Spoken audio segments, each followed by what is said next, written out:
Alors que cette semaine, je travaillais sur le message le long du volant des dimanches où je pourrais prêcher, dans l'occasion de partager sur une des choses primordiales que la Bible parle, c'est le royaume de Dieu. Nous sommes appelés à être et à réaliser ce que veut dire être citoyen du royaume. Amen. La Bible dit notamment qu'on est appelé à chercher le royaume de Dieu et sa justice. De ne pas s'inquiéter. Jésus va même dire lorsqu'il va enseigner, et c'est une des choses importantes, dans Matthieu notamment, on voit que une des premières choses que Jésus a fait, une des premières choses, c'est de parler aux personnes, de les enseigner en leur parlant de ce qui s'appelle le royaume. Le royaume n'est pas une idée, ce n'est pas une philosophie, c'est le fait de réaliser ce que aussi Paul va dire aux Colossiens en disant que finalement, nous sommes appelés à porter nos regards sur Dieu, à élever nos yeux vers Dieu, à pouvoir dire « je suis finalement assis ». Je suis assis dans les lieux célestes avec Dieu. Ça ne veut pas dire que je ne suis pas sur terre. Bien sûr que je vis des choses, mais en recherchant les choses du royaume, j'apprends à changer ma mentalité. J'apprends à vivre, même si une épreuve arrive, j'arrive à prendre l'épreuve avec joie et avec paix. Amen.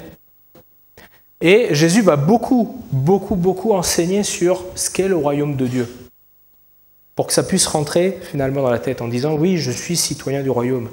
Ça ne veut pas dire que tout est rose, tout est beau. Ce n'est pas ça. Mais qu'à un moment donné, notre attitude, notre vie puisse être changée afin aussi de changer ce qui est autour de nous. Amen.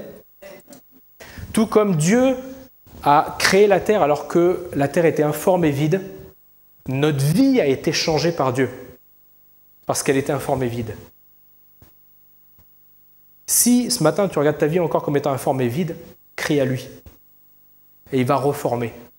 Mais tout comme Dieu reforme cela, il nous appelle aussi, nous, à dire « je t'appelle pour que tu viennes former aussi les autres ». Pour que, autour de toi, dans ta famille, dans ton foyer, dans ton entreprise, il y ait quelque chose qui change. Et ça va venir de toi. La plupart, je ne vais pas dénombrer, mais la plupart des associations ou des choses humanitaires qui ont changé la face du monde avaient à la base des chrétiens. Amen. Amen. Et aujourd'hui, on a notre place dans la société. Et une des choses qui concerne le royaume, pourquoi Jésus a enseigné sur le royaume, lui-même a été l'exemple de ce qu'est d'être un citoyen du royaume. On le lira, mais Dieu va dire dans les Actes, au travers de personne qui a écrit, Luc, médecin, il va dire que Jésus allait de lieu en lieu, faisant du bien et guérissant tous ceux qui étaient sous l'emprise du mal. Il allait de lieu en lieu faisant du bien. On est appelé là où on est à faire du bien. Ça, c'est la volonté de Dieu. Amen. Ce matin, on va porter nos regards sur un passage qui est le passage de Matthieu. Matthieu, chapitre 5, à partir du verset 13. Le thème va être un des enseignements du royaume, sel et lumière. On est appelé à être sel et lumière. Et ce sont ces deux choses que l'on va détailler. Le sel et la lumière. Donc Matthieu, chapitre 5, et à partir du verset 13, donc vous l'avez ici, mais c'est encore mieux si vous avez la Bible en papier, Bible électronique. Mais ayez et lisez la Bible. Amen. On ne peut pas concevoir, rentrer chez soi, vivre jour après jour, puis se dire, manger, non, je n'ai pas envie, je ne veux pas manger. La force de notre foi dépend aussi de la parole de Dieu. Amen. Donc, Matthieu, chapitre 5, à partir du verset 13. Vous êtes le sel de la terre. Mais si le sel perd sa saveur, avec quoi la lui rendra-t-on. Il ne sert plus qu'à être jeté dehors et piétiné par les hommes. Vous êtes la lumière du monde. Une ville située sur une montagne ne peut pas être cachée. Et on n'allume pas non plus une lampe pour la mettre sous un seau, mais on la met sur son support et elle éclaire tous ceux qui sont dans la maison. Que de la même manière, votre lumière brille devant les hommes afin qu'ils voient votre belle manière d'agir et qu'ainsi, ils célèbrent la gloire de votre Père céleste. Amen. On a vraiment dans ce passage ces deux éléments qui nous parlent de nous, notre attitude finalement vis-à-vis des autres. Je suis moi-même changé, transformé par Dieu, mais à un moment donné, ça ne s'arrête pas là. Ça serait beau de dire, je donne ma vie à Dieu, et puis poum, on est instantanément enlevé. Mais ça ne se passe pas comme ça. Je reste là. Et si je reste là, c'est pour montrer le trésor que Dieu a mis dans ma vie aux autres. Et ça ne veut pas forcément, parce que des fois on se bloque en disant mais c'est forcément témoigner, c'est forcément parler de Jésus, c'est forcément... Il y a un grand homme de Dieu, je ne me rappelle plus, mais qui disait, je vais le dire à ma manière, montre qui est Jésus aux gens, et s'il y a besoin d'un dernier ressort, parle. Mais il n'y a pas besoin de parler. Notre lumière, elle a besoin d'agir simplement parce que l'on va être et faire, même pas par rapport à nos paroles. D'ailleurs même, Jésus, lorsqu'il va recueillir des personnes qu'il avait envoyées en témoin, il va dire, mais vous dites Seigneur, Seigneur, mais ce n'est pas ça qui compte, c'est de faire la volonté. Il y a des fois où on est là à crier Seigneur, Seigneur, à être peut-être attention, je vais faire attention dans les termes que je vais utiliser, mais on peut prier beaucoup, c'est une bonne chose. Mais il y a des fois où on va prier, et puis lorsqu'on va rencontrer quelqu'un, on va l'insulter, on va le... Dans ce cas-là, la prière n'a aucun effet. On a besoin de démontrer qui l'on est. Amen. Et cette déclaration de Jésus précède toute une série d'enseignements sur ce qu'est le royaume, sur la prière, sur les inquiétudes, sur l'argent. Toutes ces choses-là sont centrées sur le fait de dire il faut regarder ailleurs, il faut que l'on puisse changer. Première chose que l'on va voir, c'est le sel.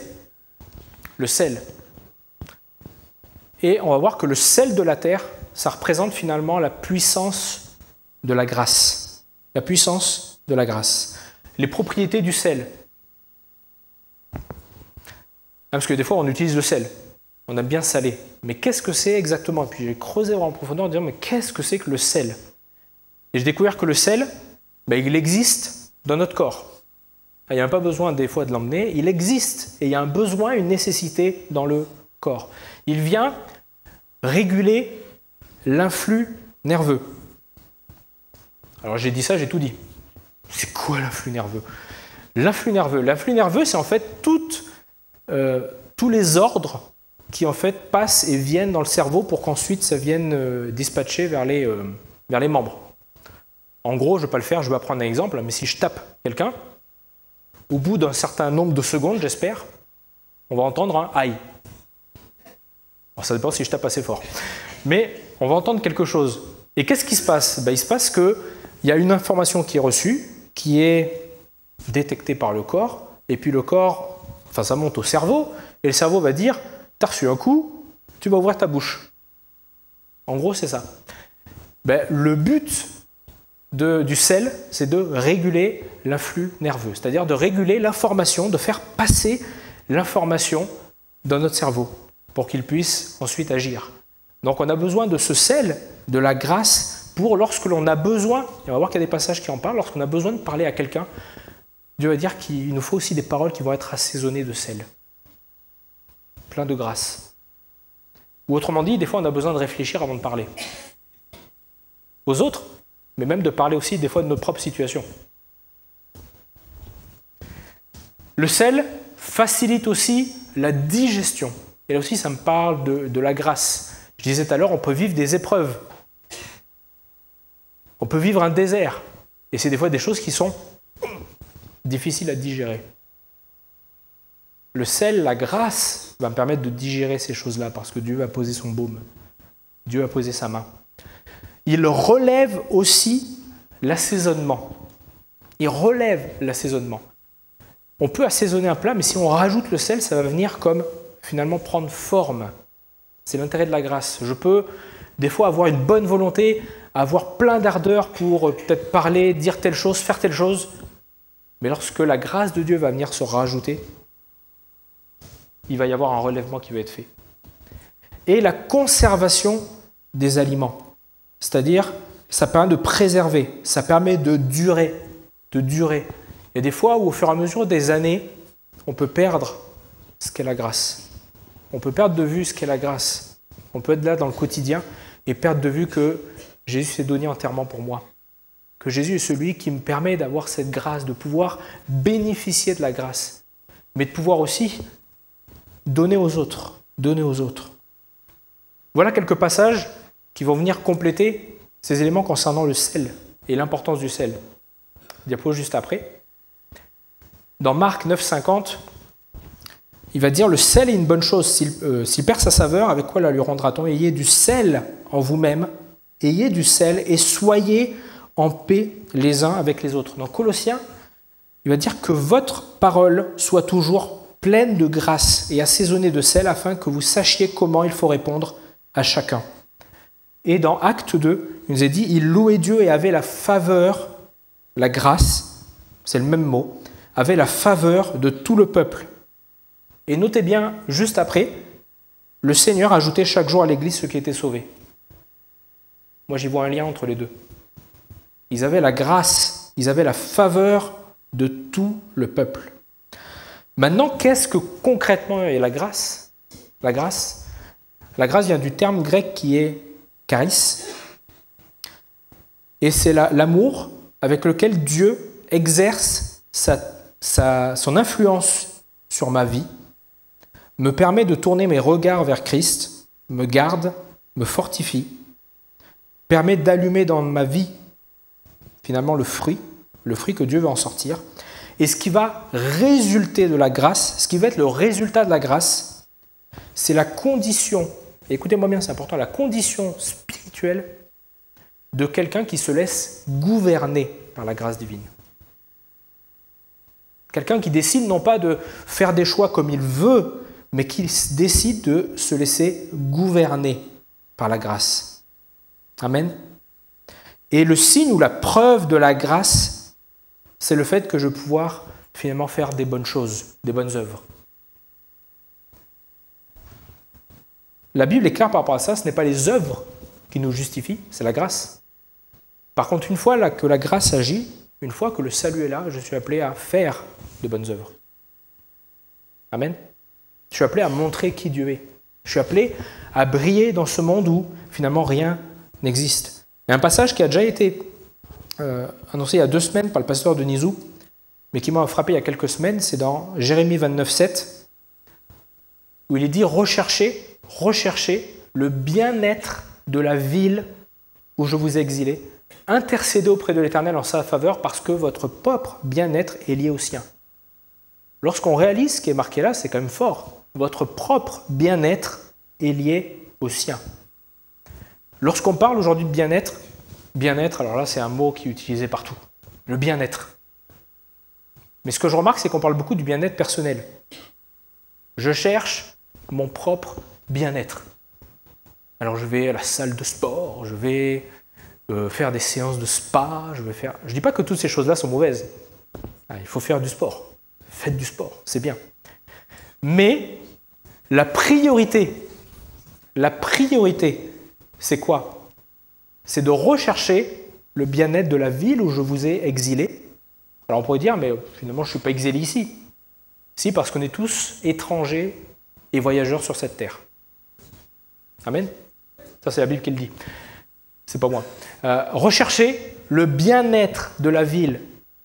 Ça peut être le bien-être de mon foyer, le bien-être de ma famille, le bien-être de mon entreprise, le bien-être des personnes que je côtoie, de mon voisinage, et intercéder auprès de l'Éternel en sa faveur parce que votre propre bien-être est lié au sien.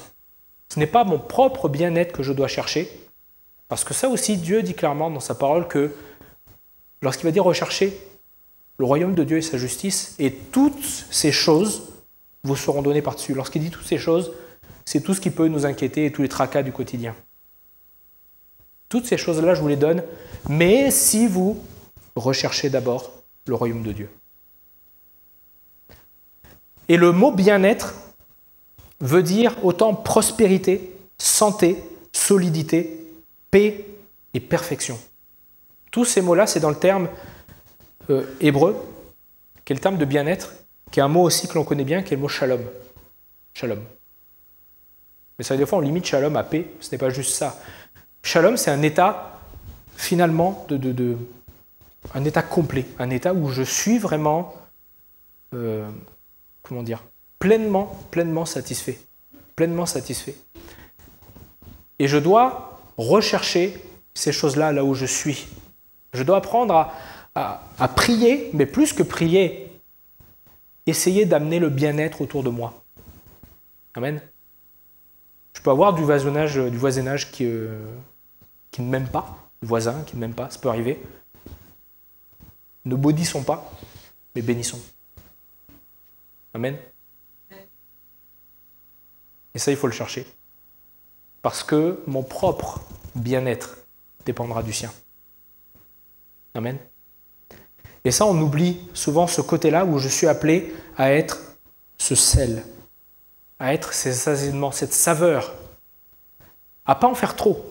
Parce que des fois, si on met trop de sel, ça devient amer. Je ne suis pas appelé, à la suite de ce message, il ne faut pas aller tous les jours, tous les matins, tous les soirs, frapper les voisins. Oh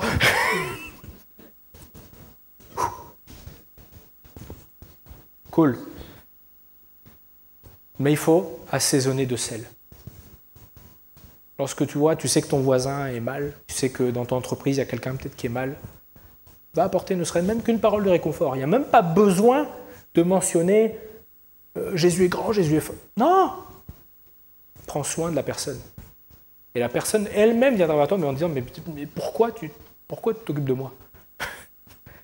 Pourquoi tu fais ça? Les gens voient la différence. Et les gens verront la différence entre ceux qui appartiennent à Dieu et ceux qui n'appartiennent pas.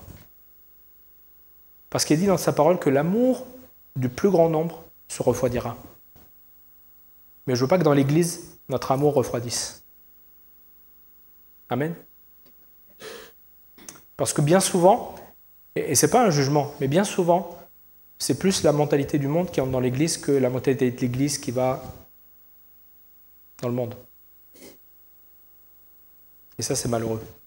On doit rechercher à influencer. Amen. À sortir, comme Pasteur Pierre a dit la semaine dernière, à sortir finalement de nos murs, où des fois, finalement, on s'enferme nous-mêmes, mais on ne recherche pas à être à l'extérieur aussi flamboyant que des fois on est à l'église. Et ça, c'est important. Et par rapport à ça, justement, Paul va parler à Timothée en disant attention, et il parle des temps de la fin, et il dira par rapport des fois à certaines personnes, ils auront l'apparence de la piété, mais renieront ce qui en fait la force. Éloigne-toi de ces gens-là. L'apparence. Puis il va y avoir des choses qui vont être là et qui vont faire penser à une apparence. L'apparence, c'est le terme grec qui est morphéo, qui veut dire une forme, une règle. Dieu est celui, je le redis par rapport à ce que Dieu a fait, ce que Dieu fait dans nos vies, Dieu est celui qui nous a formés. Il est dit qu'il fait de nous une nouvelle créature. Amen. Ça, on est d'accord. Il est celui qui forme. Mais à un moment donné, il est celui aussi qui vient transformer nos vies, changer tout ce qui est autour. Il ne vient pas juste former. Je prends une image. Mettons qu'un enfant naisse, un bébé. Il ne peut pas, il ne doit pas rester à l'état de bébé. C'est pas possible. Des choses dans sa vie vont se transformer au fur et à mesure. Il n'est pas normal qu'on puisse voir 10 ans après. Oh, ben c'est bien, il est tout petit comme il y a 10 ans. Il met des couches comme il y a 10 ans. Il y a besoin de transformation. Pas juste d'être formé, d'avoir des règles, mais d'être transformé. Et il y a des fois où on est dans une forme, on est dans une apparence et on se ferme. Jésus va être confronté à ça lorsqu'il va être confronté aux religieux. Ils avaient une forme, qui en soi, à la base, n'était pas mauvaise, c'était la loi de Moïse. Sauf que la loi de Moïse disait qu'un jour, enfin pas la loi, mais les écrits disaient qu'un jour, voilà, le Messie va venir. Et le jour où il voit le Messie, oh ben non, on a les lois de Moïse. Et puis on fait ce que la loi de Moïse dit. Point final. Ils avaient une forme, mais dans leur cœur, ils n'étaient pas transformés. Ils n'ont pas laissé le Messie les transformer. Et nous, des fois, on se met des règles, on se met des principes, on se met des traditions dans nos vies. Et finalement, ces traditions sont comme des règles, des formes. Et on devient comme ce sel qui finalement devient sans saveur. Parce que ce que je note là, c'est que le sel est quand même existant, mais il devient fade. Il devient sans saveur. On a besoin de revenir à Dieu pour que lui nous transforme et pour que d'un sel sans saveur, on retrouve le sel qui a de la saveur. Amen. Et ça, c'est notre part, comme le dit ce chant en disant « Je veux être à toi, je veux t'appartenir, je veux m'abandonner à toi. » Et ça, c'est notre part à nous. Et Dieu nous demande d'être transformés. Être transformé, c'est différent. Le terme grec qui est derrière, c'est métamorpho. On retrouve morpho, mais avec devant méta. Méta. Méta, c'est littéralement, finalement, un but, pour quelque chose. Je suis formé pour un but. Dieu me forme pour un objectif. Dieu me sauve pour un objectif. Dieu me transforme pour un objectif. C'est pas juste pour être beau ou pour être bien. J'ai un bébé, c'est pas juste pour avoir un bébé. Je suis un bébé, c'est pas juste pour un bébé, c'est pour un jour devenir adulte. Amen. Et on a besoin dans nos vies de rechercher à être transformés pour ensuite transformer les autres. Amen. Et la deuxième chose que j'aimerais partager, c'est la lumière. La lumière. Je suis appelé à être la lumière du monde. Ou autrement dit, je suis appelé à manifester l'amour par des œuvres visibles. Visibles. C'est pas juste dans le secret de ma chambre en disant j'aime mon voisin. Et puis chaque fois que je le croise,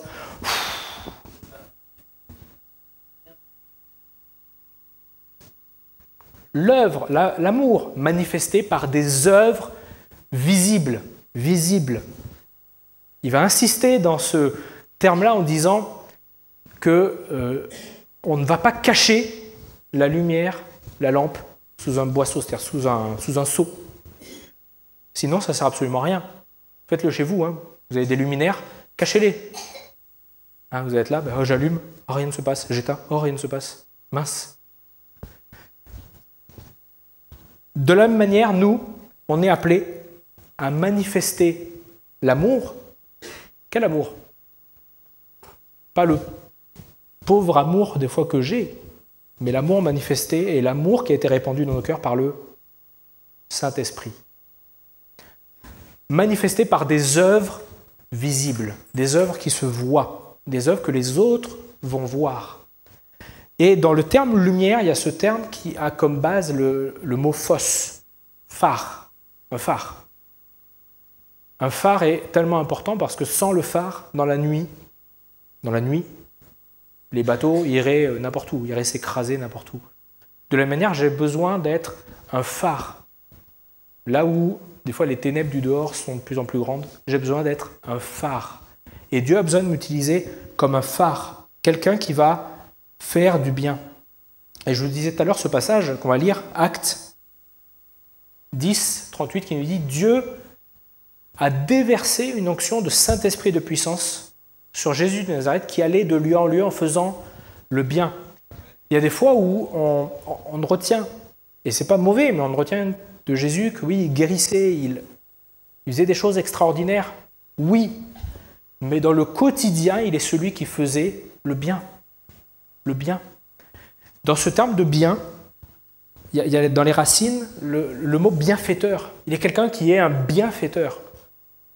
C'est même dans les racines quelqu'un à qui on pouvait confier les clés de la ville.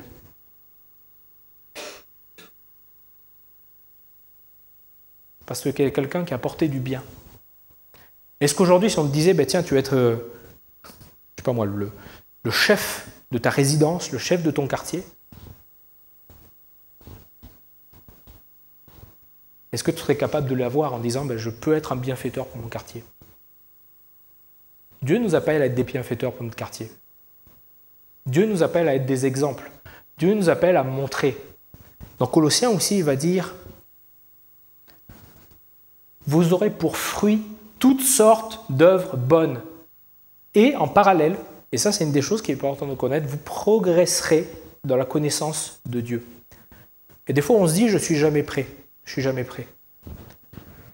Dans la vie chrétienne, il y a deux choses qui sont en parallèle et qu'il faut bien saisir. Et des fois où je me dis, mais je ne me sens pas prêt à témoigner. Pourquoi? Parce qu'on pense tout le temps au fait de dire je témoigne, témoigner, ça veut dire je vais dire, je vais dire, je vais dire, je vais dire. Non, on l'a vu tout à l'heure, c'est pas dire, c'est être. Lorsque j'ai chez moi dans le jardin un cerisier, qui est pour l'instant un petit cerisier, dès cette année, j'avais des cerises. Pourtant, il n'est pas encore mature. Il n'est pas encore prêt. Mais il y a déjà des cerises. Et je suis obligé quand même de le tailler pour qu'il donne encore plus de cerises. C'est la même chose avec ma vie. Lorsqu'il dit là, vous aurez toutes sortes d'œuvres bonnes et vous progresserez dans la connaissance de Dieu. Il y a deux choses en parallèle. On est appelé à œuvrer pour Dieu. On est appelé déjà à être un exemple. Et dans le même moment, Dieu me fait progresser dans sa connaissance. Dieu me fait progresser dans le fait de le connaître lui. C'est deux choses en parallèle. Ce n'est pas une chose qui va finir en disant j'attends vraiment de connaître tout et je ferai. Non, en parallèle, je vais progresser dans la connaissance et je vais aussi faire toutes sortes d'œuvres bonnes. Amen. Ça, c'est important. Et c'est ce que la Bible va dire en disant on est appelé à porter du fruit. Le fruit de l'esprit, l'amour, la paix, la joie. Ça, je suis appelé à le rechercher et à l'avoir. Dans Éphésiens, je vais demander déjà au groupe de louanges de revenir. Dans Éphésiens, chapitre 5, et alors du verset 1 à 10, vous pouvez noter juste la référence, mais là je vais juste lire ce qui est à l'écran. Soyez donc les imitateurs de Dieu, puisque vous êtes ses enfants bien-aimés, et vivez dans l'amour en suivant l'exemple de Christ. Conduisez-vous comme des enfants de lumière. Comme des enfants de lumière. Il va dire juste à la suite, le fruit de l'esprit consiste en effet dans toutes sortes de bonté, de justice et de vérité. Si autrefois vous étiez ténèbres, maintenant vous êtes lumière. Conduisez-vous comme des enfants de lumière. Ça doit nous encourager. En disant, je dois me conduire comme un enfant de lumière. Ce n'est pas quelque chose qui doit être finalement une difficulté, une contrainte pour nous. Parce que l'amour a été déversé dans nos cœurs par le Saint-Esprit. Et si ce matin on est là en disant, je me sens peut-être sans saveur, je me sens peut-être fade, ou je sens que oui, la lumière, elle est plus effectivement dans un seau qu'ailleurs, je peux regarder à lui. Et je termine avec ce dernier passage. 1 Pierre 2. Peut-être la dernière diapo. 1 Pierre 2, 9 à 12. Comme je l'ai dit, vraiment toute cette année, quand pour ma part, je parlerai vraiment du royaume de Dieu. Dans ce passage, qu'on peut vraiment lire ensemble. Vous, au contraire, vous êtes un peuple choisi, des prêtres royaux, une nation sainte, un peuple racheté afin de proclamer les louanges de celui qui vous a appelé des ténèbres à sa merveilleuse lumière. Vous qui autrefois n'étiez pas un peuple, vous êtes maintenant le peuple de Dieu. Vous qui n'aviez pas obtenu compassion, vous avez maintenant obtenu compassion. Bien-aimés, je vous encourage en tant que résident temporaire étranger sur la terre à vous abstenir des désirs de votre nature propre qui font la guerre à l'âme. Ayez une bonne conduite au milieu des non-croyants afin que là même où ils vous calomnient comme si vous faisiez le mal, ils remarquent votre belle manière d'agir et rendent gloire à Dieu le jour où il interviendra. Amen. Je suis un citoyen des cieux. Amen. Je suis appelé à être le sel et la lumière autour de moi. Amen. Ça doit venir frapper chacun d'entre nous. Et comme je disais au départ, on peut là vivre des choses. On peut vivre des difficultés. Mais en toutes ces choses, il faut réaliser que Dieu est avec nous. Le passage, pour bien comprendre, lorsqu'il est dit « Soyez les imitateurs », on est tous appelés à imiter qui était Jésus. Lorsqu'on a lu tout à l'heure le passage qui disait que Jésus allait de lieu en lieu, faisant le bien, juste à la fin du verset, il est marqué parce que Dieu était avec lui. J'aimerais te dire que toutes ces choses-là, ce n'est pas par ta propre nature, mais par la nouvelle nature que Dieu forme en toi et te transforme chaque jour davantage.